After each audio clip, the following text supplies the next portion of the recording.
Pag-aaralan na ng liderato ng Senado kung dapat nang suspendihin ang sweldo ni Senator Ronald De La Rosa kung patuloy itong absent sa Senado.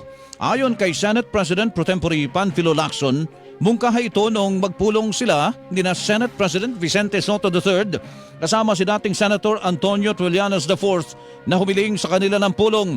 Isa niya sa napag-usapan ng balak ni Trillanes na paghahain ng ethics complaint laban kay De La Rosa sa Marso kung kailan mag-aanim na buwan na ang pagliban ni De La Rosa sa Senado.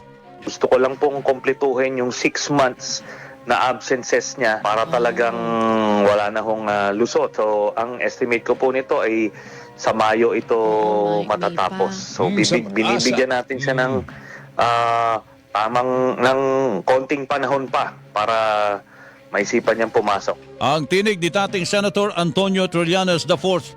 Ayon kay Lacson, kailangan pag-aralang mabuti ang posibleng pagsuspendi sa pasweldo kay De La Rosa dahil posibleng salungat ito sa patakaran ng Civil Service Commission.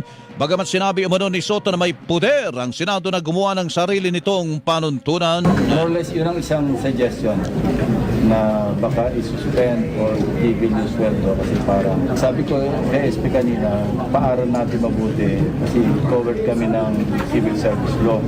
Baka hindi ubra yung hindi mo pasweldo yung senador kung walang basis.